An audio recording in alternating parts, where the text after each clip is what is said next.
Coming up tonight, the Coalition of Child Advocates celebrate the life of 4-year-old baby Devanya Bella Walker-Smith 1 year after her tragic death. Plus, Atlantis is digging in over there at Adastra Gardens, giving the historic tourist attraction a much-needed facelift. Well, Iris the Snake thinks so. And the sounds of Junkanoo will soon ring in the air. Stay with us for a little taste of culture.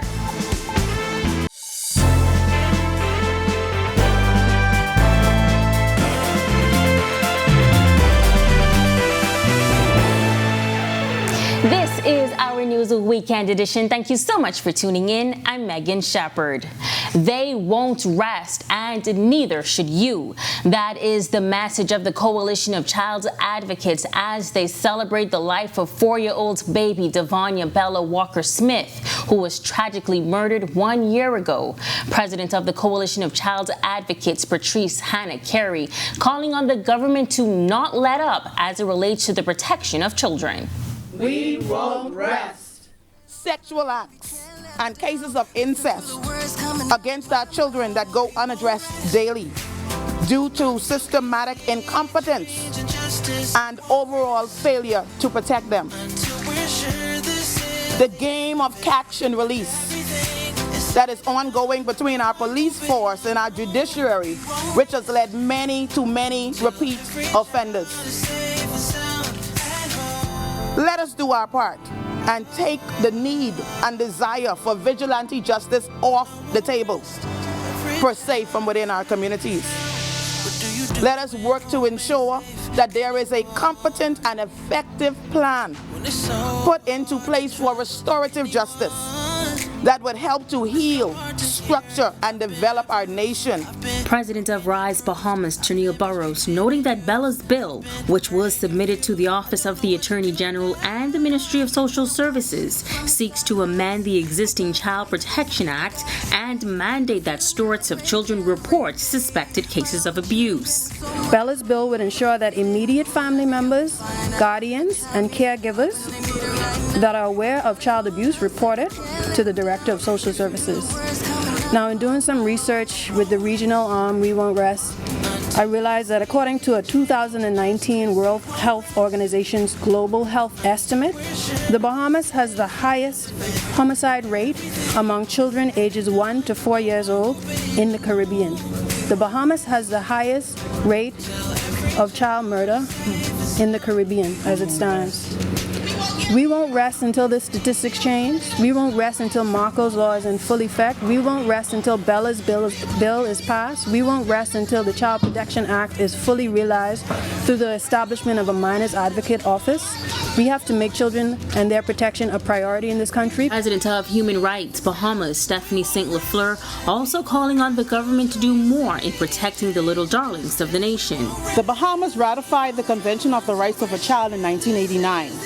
We have a government unit, so they say, the National Abuse Prevention Initiative, and their goal is committed to protecting children from abuse and neglect. We're calling on the government and this unit to include our churches, to include schools, to include our parents, to ensure that we do not have another baby Bella in this country. Deputy Leader of the Free National Movement, Shannon Don Cartwright, says crime is too high in the country, and he's calling on the government to intervene, as he says it appears as if there is no plan in place to address the vexing issue. Every weekend, every day, our phones light up. Women, boys, men being murdered in our country. And yet, no answer from this government. There is no doubt that the Bahamian people have come to realize that this government is failing the people of the Commonwealth of the Bahamas on many issues, but particularly crime. We have yet to hear from the Minister of National Security about what the plans are. The government has invested $60 million in consultants across ministries. But yet, aside from crime, there are no answers being levied. He says the FNM made 14 recommendations in March. We support the men and women of the Royal Bahamas Police Force who are doing their endeavor best. There are a number of legislative issues and reforms that we can embrace. There are a number of gang-related laws that are on the books that are not being used. But it seems as though the government is clearly has thrown up their hands, waved the white flag on crime. People are dropping, Bahamians are dying every other day in this country. And every single Bahamian who has a conscience is calling upon the government to act and to come up from their slumber. Police in the northern Bahamas still searching for a number of missing people. We spoke with Superintendent of Police Darrell Ware, who provided an update on those missing people, and he says officers are continuously searching. Superintendent of Police Darrell Ware confirming that there are a number of people missing on Grand Bahama, and he is calling on the public for assistance. We have urged the general public who have persons who have some challenges to just be more watchful, and we must return to that village concept when we're dealing with people, and a neighbor must be a friend. If we see something, a person we know is a bit challenged, reach out and try steer them in the right direction instead of just seeing them wandering and don't try help. Now 56-year-old Stephanie Chisholm of 8 Mile Rock is still missing. We still are looking into that matter. We stay in contact with the family, and we also reach out and we make checks in the neighborhood from time to time to make sure we're not giving up with her, and we appeal to the public, anybody who may have some sort of information that help us in trying to find Miss Stephanie Chisholm, that'll be greatly appreciated. And as for Shaquille Pinder, who has been missing since last month, we reach out because his last spotting was on the sea. We reach out to Barra, Coast Guard, and everybody have been involved, continue to search to see what we could find. We haven't given up hope on him as yet. Now another man named Elshin Wright was reported missing recently following a boating trip in waters near West End with his partner. Sources say when police in West Grand Bahama were called upon to assist in his search and rescue, his family was told that the police boat was down. Here's what Superintendent Ware had to say to that. When you're talking about research, rescue and all that, we have Basra and other agencies, custom, all of them we could reach out to, could assist if something was go wrong with our boat, you know what I mean? They are man-made and things could happen at any time. But we have avenues and mechanisms in place to assist if the need arises, and that's what have been done. We reach out to Basra and other agencies to assist in the search for Mr. Wright. Canon Warren Rolle was ordained as an Anglican priest back in 1969. He served as an assistant at St. Agnes Anglican Church from 1968 to 1997, and then served as rector at St. Mary's Anglican Church from 1997 to 2008. Canon Rolle returned to St. Agnes, where he was still serving until his retirement. He also taught at St. John's College and up to his death worked at the University of the Bahamas. Canon Rolle passed away this week. We had an opportunity to speak to Anglican Bishop Leish Boyd about Rolle's lasting legacy on the Anglican community in the Bahamas. A very caring and thorough individual, and interested in people, a good listener, and would always listen closely and question you closely about what was happening with you in an effort to give you as much help and encouragement as he could. His contribution to the diocese has been in this area of his faithfulness as a pastor and as a teacher. And we're extremely grateful for his example. We offer condolences to his family. And coming up on our news weekend edition, Junkanoo Fever is in the air. We've got your Junkanoo Fever right here. Stay tuned for our arts and entertainment segment. And Russia says it's backing off from the city of Kherson. The Pentagon says Ukraine is capable of a reclaim, but the Ukrainians say it could be a trap. That's coming up when our news weekend edition returns.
welcome back.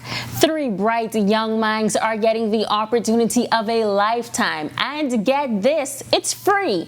3 high school students are the recipients of full scholarships that will propel their careers in the maritime industry. Our Jamila Mizik explains.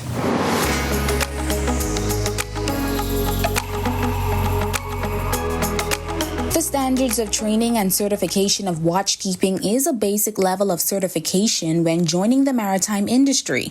And thanks to Shipmate Limited, 3 young men will receive this training, which will jumpstart their future careers in the industry.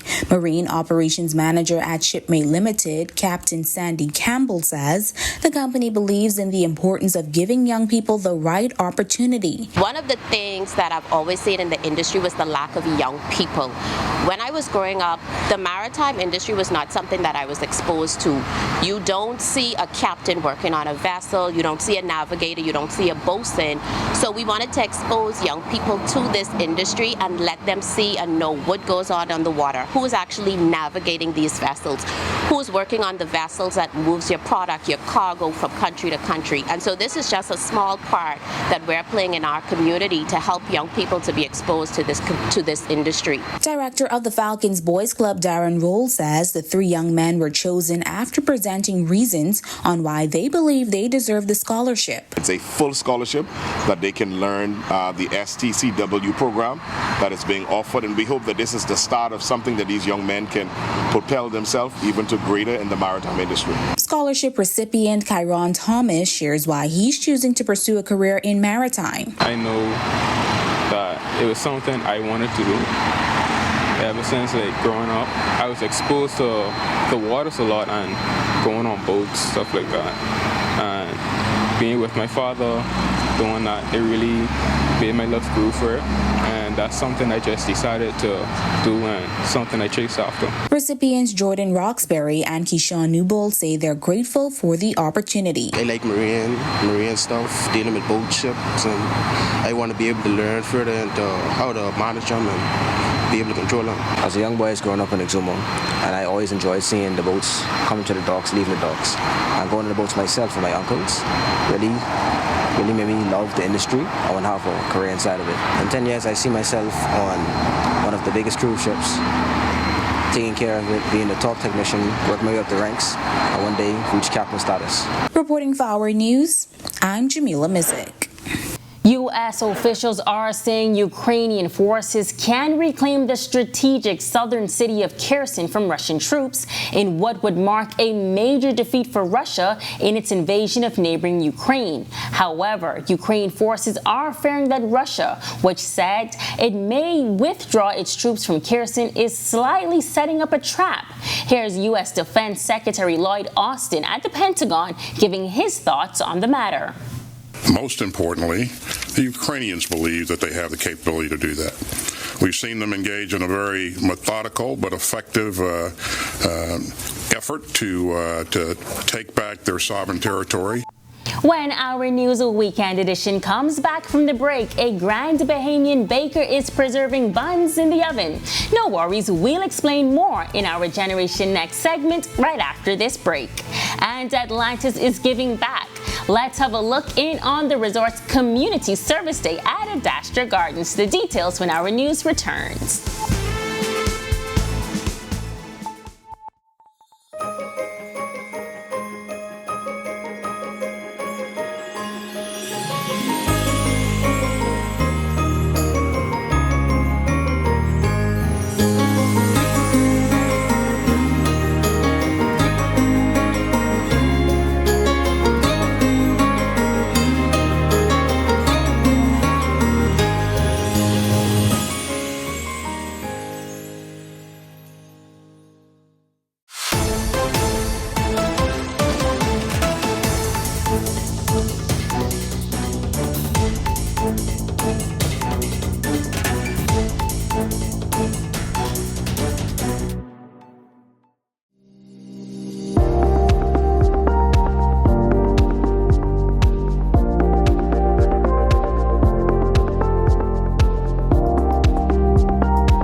2 weeks, Atlantis Resort has been spearheading a major rejuvenation and revitalization initiative of Adastra Gardens and Conservation Center. Vice President of Public Affairs and Special Projects at Atlantis, Vienna Gardner, says with the help of corporate partners and over 100 Atlantis employees, the project is valued at some $100,000. The initiative that we have is restoring the flamingo breeding lagoon. So there were some issues there where there was a bit of overhang and coverage, and so what we did was the landscaping team has removed that coverage, and we're fixing the seabed, as it were. So the objective there in fixing the flamingo lagoon is to try and encourage the birds to breed. That's the primary activity. We've also done work with clearing the waterways and the other ponds where the other animals, the ducks and the turtles are. And then we have the fun stuff, which is the paint. Anything that could take paint, we're putting paint on. Animal manager Andrew Haley calling the Community Service Day a blessing as they work to assist the environment. Currently, there are 34 flamingos in the breeding flock and 8 of the world-famous marching flamingos. Sunlight is a very crucial aspect to their breeding. You have to remember that these animals live in Salt Lake Flats with no trees around. It's just literally just open sky, so they're used to having a lot of sunlight. So we're just trying now to revamp some of these little small details that can really have a big effect in terms of their success in breeding. Other than that, today we'll be working in the substrate area, so we'll be basically removing some old permanent nest mounds, getting in some fresh new substrate that these animals can use to build their nest to hopefully get some babies coming up for the breeding season, which should be next year, January to June. Employees Portia Poitier Ernest and Nisette Sawyer say they are excited to help Adastra while reliving childhood memories. I always came here, and so it feels good to give back and to bringing it back to the way it should be. Beautiful, everything painted and all the grass and everything cut. Adastra Garden was our home. We would hang out here to learn about the different animals, and the best feature is the flamingo part. So I'm so excited to be here working on our flamingo area and making a difference in our community. Meantime, Senior Project Manager of Development Jack Pagan says this is his first time on the grounds and he's excited to help. Clearly some beautiful trees and shrubbery and stuff, but grows quick, so yeah, it's nice to be able to help out and keep it under control. Hallie says the future of Adastra Gardens is looking bright. We want to just continue to grow and expand our outreach, our conservation efforts, our educational efforts throughout the entire Bahamas, our rescue rehabilitation, spreading it not only in Nassau but throughout the entire Bahamas, you know, giving these animals a second chance at life. Reporting for Our News. And we're still training that beautiful macaw his anchor tag to be on set next week. Baking buns can be the experience of a lifetime, and owner of Bun & Baker Casting, Tonika Lowe, wants to ensure that mommies-to-be have memories of a lifetime. And just so we're clear, we're talking about baby bumps.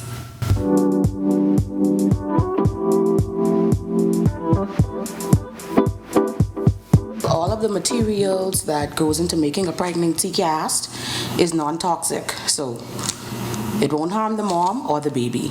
But it's from start to finish, the process for me to get the actual mold is about 30 to 35 minutes. That's the easy part of it. And it takes me about a month to 2 months to get the finished product. Lowe says she started her business in 2016 when she decided it would be a unique gift for her pregnant friend. And if it is something you'd like to try, she shares the best time for a casting. The best time would be around 35 to 37 weeks. At that stage, the belly would be about as big as it's going to get, but the mom wouldn't be so exhausted and tired to sit or stand through the process. So that's the ideal time. But you could have it done anytime throughout your pregnancy. Although based in Grand Bahama, Lowe says she travels to accommodate clients. The reception was okay to the younger moms. They were more with it, but the more older ones, they wasn't used to a craft like this, so I guess they were more hesitant to get into it. Business has been okay. certain persons still aren't receptive to it, and I think it's because this craft here isn't popular or trending. With Grand Bahama, if Nassau is doing it, then Grand Bahama would come on board. But I've had many more customers in Nassau than Freeport. She says she never saw herself taking the path of entrepreneurship, but now she's actually the owner of 2 businesses. While working, I always asked God, like, to give me something new and something that I would enjoy doing, so I wouldn't feel like it's actual job. Then Bonnet Baker came along, and then I don't know how, but I got my hands into baking. And the highlight of her journey. My mom was here to see the start of it before she passed. And this was just an idea.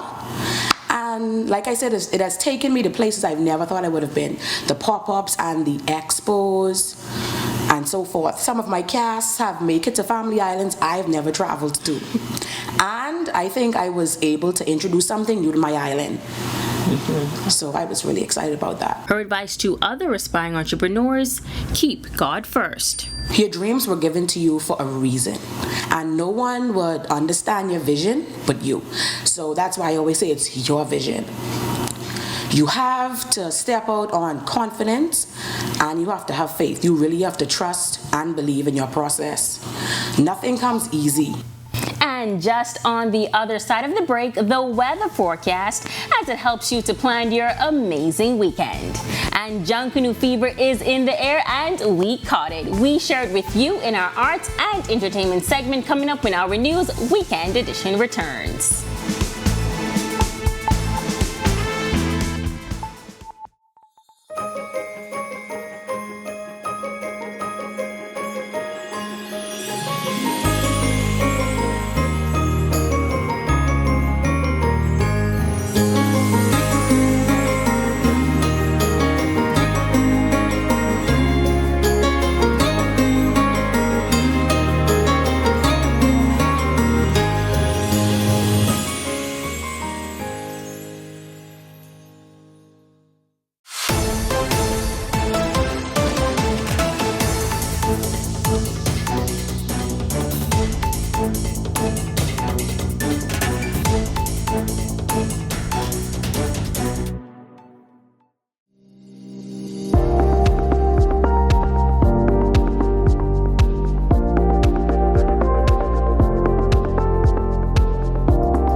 Welcome back.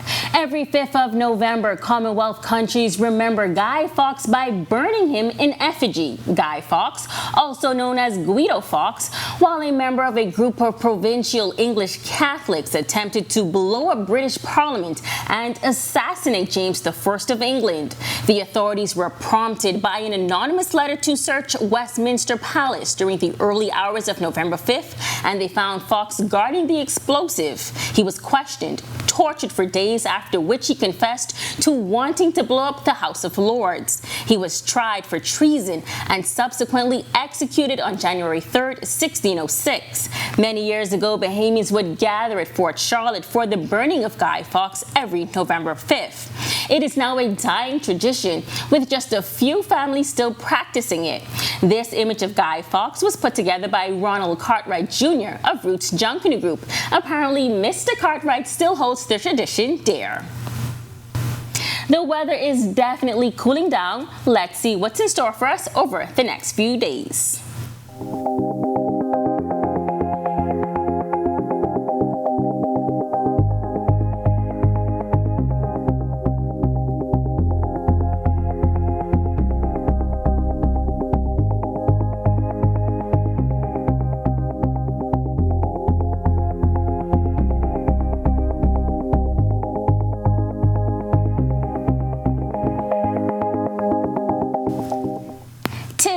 season. All Junkaners are in the shack making ready for the touchdown on the street named Bay in a mere 51 days. Tensions are high as the competition will be the biggest in years. In this week's arts and entertainment segment, we feature the world-famous Valley Boys.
And just before we go, the Cabinet Office wishes to advise the general public that daylight saving time ends tomorrow at 2 a.m. So before you go to bed, remember to turn your clock back an hour.